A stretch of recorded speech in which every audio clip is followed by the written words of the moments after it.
can start with, kind of what Shelby's talking about, even in the webinar, is what how using Reiki to really connect into that authentic voice, that authentic message, the authentic mission, vision, all of those things. Because when you activate Reiki and go inward and do some self Reiki, it really highlights those really authentic places into why you're doing what you're doing.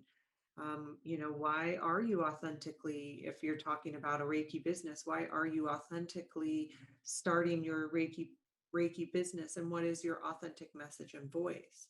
And so activating Reiki, spending time in Reiki and asking those questions, um, doing any sort of guided meditation around it or guided journey around it can help clarify kind of those meta ideas around why your what the purpose around it all is. And so that's the other thing around it, is that you can really utilize those other practices, your Reiki practices, to come to those really authentic versions of all of that work as well. Yeah, and I just wanted to add on to that really quick before I forget, is that one of the things I've been using a lot, like the question I've been asking when working with Reiki and when I'm doing this work in particular, is the question, like, what feels the most emergent or fresh to me right now? And that can kind of help if you feel if you're having maybe a hard time with clarity, or you're trying to figure out your purpose. But sometimes it's like we hammer so much on purpose that sometimes it feels like I don't know what it is. And so it's allowed to change and kind of shift. And so that's why that question has been really helpful for me right now. And so I wanted to share that in case that would be helpful for somebody to try out when you're doing this kind of work. Just also following what is really interesting to you and what feels fresh. That's a really good, that's a good signpost.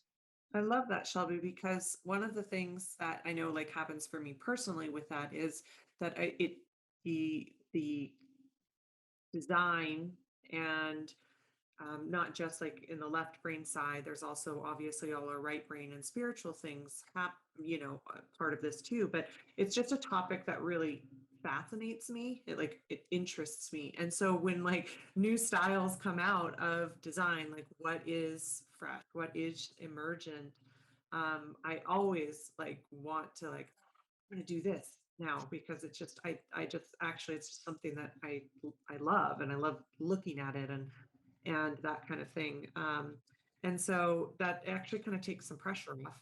Like, oh, I get to do that, because, I think we're so told, and obviously we have to stay consistent in our branding and things like that, so people know who you are, but it does take a little pressure off, that you get to also have like the creative outlet of allowing that to ebb and flow.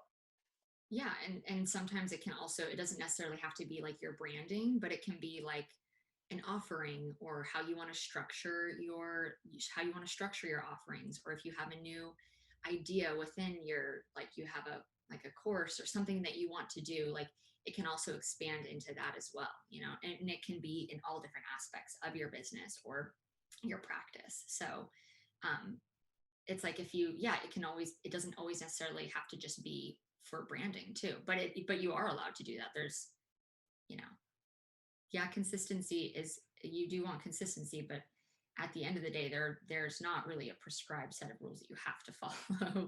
No one's It's business. nice that that's starting to change, because it didn't always used to be like that, right? Yeah. Yeah. Yeah. I think the authenticity of your message, and people, we gravitate towards that because it feels like truth to us. So I think that's the most important aspect.